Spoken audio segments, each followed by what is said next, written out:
think that's very comforting. I came out to my parents, so that was great. Yeah.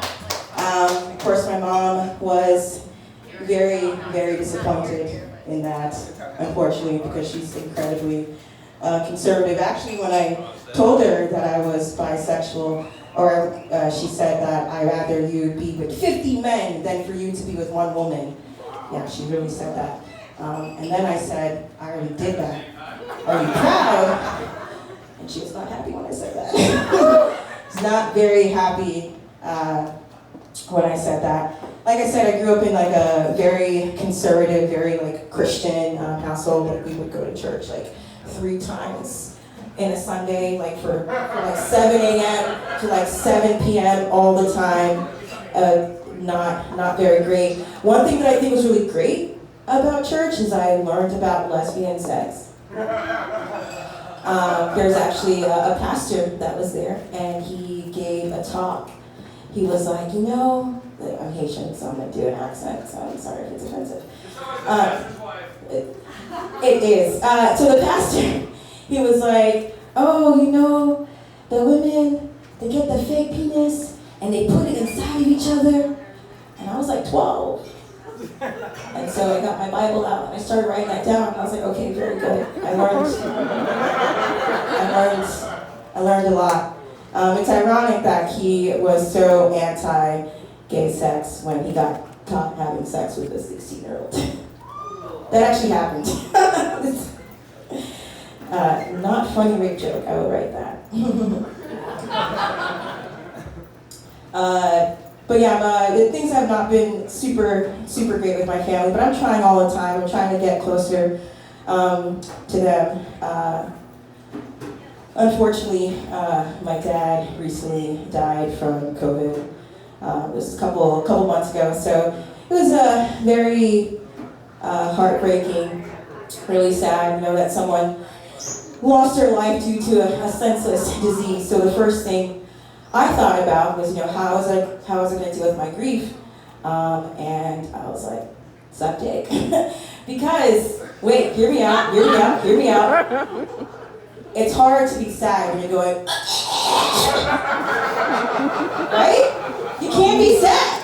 You can't think about your insignificant place in the universe when you're literally choking. Like, it just does not happen. And I recommend that for anyone who's going through those stages of grief. That's the first stage. It's denial, but I think it should be dick sucking. And I think they should put that in the DSM-5. Doesn't matter if it doesn't make any sense. What do you know? Do you take AP psychology? No. You don't know anything. All right, awesome, very great. I was very actually nervous because I was talking to my wife. I was like, do you think this is a crowd that likes dick sucking jokes, or? I wasn't entirely sure about that, so I'm happy that you're laughing at that. Speaking of my wife, I'm really happy that they're here. We've been married for about 2 years, so I'm really happy about that.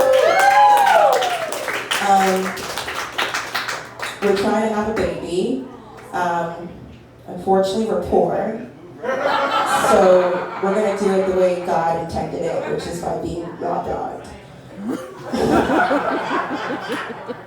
Yeah. I hear women, they're like, oh yeah, like my baby daddy, he ain't shit, blah, blah, blah, he's not involved in my life or nothing like that. I'm like, wow, I'm really jealous. I would very much like that. Like a come and dump situation, please never contact me ever again. I'll be raising my child gay and freely in the woods. Like, I would just never ever want to see you again. So if anyone is interested in donating, I'm available after the show. No Scorpios, because that's disgusting. I'm kidding, I don't know what that means. I don't know what that means. Even though I'm gay, you think I would understand astrology, but I do not understand my people's religion. Like, I don't know what that means. The sun, the moon, the stars, the clouds, the whatever, like, I don't know what that means. I think I'm not supposed to like Scorpios. Yeah.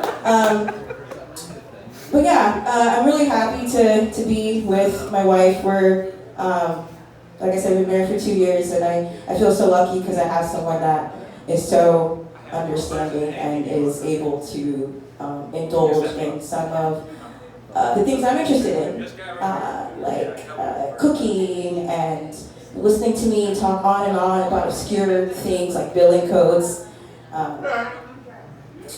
also seconded that part. I'm gonna go back to that part. Okay. Very great, very, very awesome. Actually, there was a guy that I hooked up with, and after this I decided that I wasn't going to have sex with people who don't have insurance.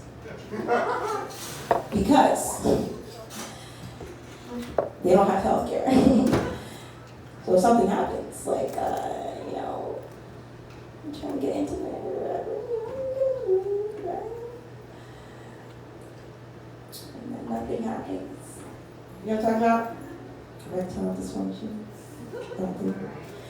Wait, and I just want to let y'all know, like, I completely understand I'm not meaning to be, like, super judgmental or anything like that. Because, you know, like, bodies are bodies, it's totally fine. So, you know, this happened, and I was like, you know, maybe you should, you know, go to a doctor. He was like, well, I don't have any insurance. Well, that's very unfortunate, because this is not going to work out. And it didn't. It does not work out, no matter how hard you try. It doesn't. It doesn't work out. That was the extent of my set. So that was all that I have right now. Thank you so much. Again, like I said, I'm available after the show for